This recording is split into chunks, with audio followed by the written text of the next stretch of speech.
Assalamualaikum warahmatullahi wabarakatuh. Kembali lagi pada pembelajaran bahasa Indonesia. Pada video kali ini, Ibu akan menjelaskan tentang jenis-jenis kalimat.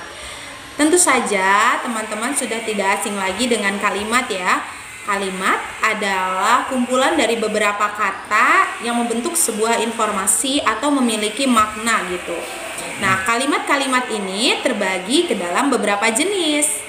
Jenis kalimat yang pertama adalah kalimat pernyataan atau deklaratif. Kalimat pernyataan atau deklaratif ini adalah kalimat yang berisi atau bermakna informasi. Fungsinya itu bentuknya hanya pernyataan saja, jadi tidak memerlukan jawaban, tidak memerlukan tindakan gitu. Orang yang mendengar kalimat deklaratif tuh tidak harus menjawab dan tidak juga harus melakukan sebuah tindakan. Nah, itu namanya kalimat deklaratif. Cirinya, biasanya kalimat deklaratif itu diakhiri dengan tanda titik.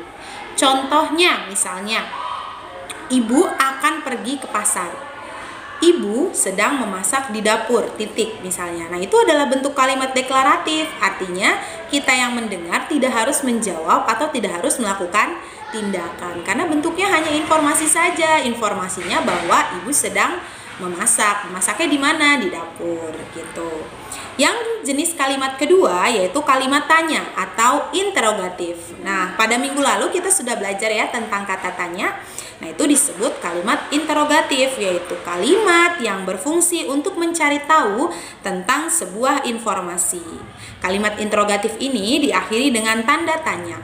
Nah, kalau kalimat deklaratif tadi tidak memerlukan jawaban. Nah, di kalimat tanya kalau bisa gitu kan harus dijawab karena kalimat interrogatif adalah kalimat yang memerlukan jawaban. Jenis kalimat yang ketiga adalah kalimat perintah atau imperatif.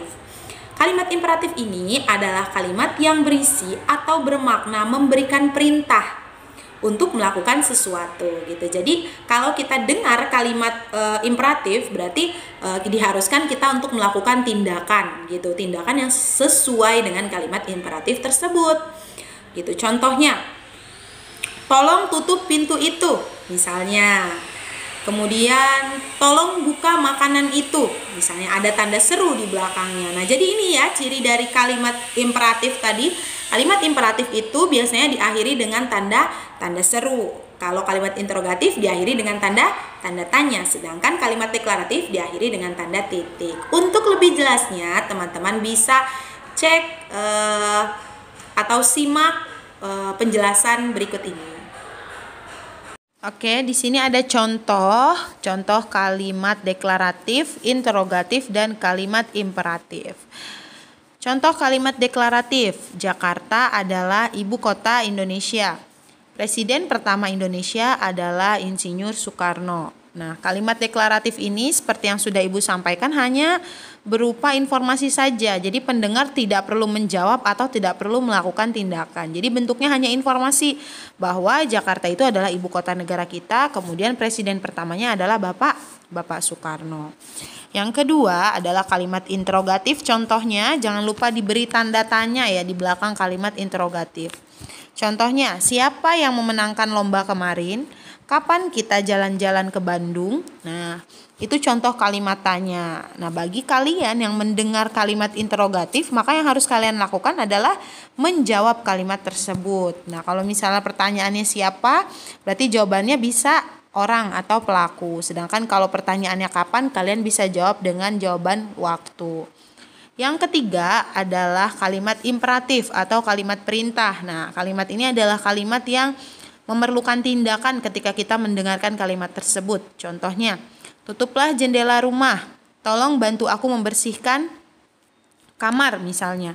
Nah, itu adalah contoh kalimat imperatif. Berarti bagi teman-teman yang mendengar harus segera menutup jendela rumah atau membantu membersihkan rumah. Nah, itu tadi 3 contohnya. Jangan lupa setiap jenis kalimat itu menggunakan intonasi di belakangnya.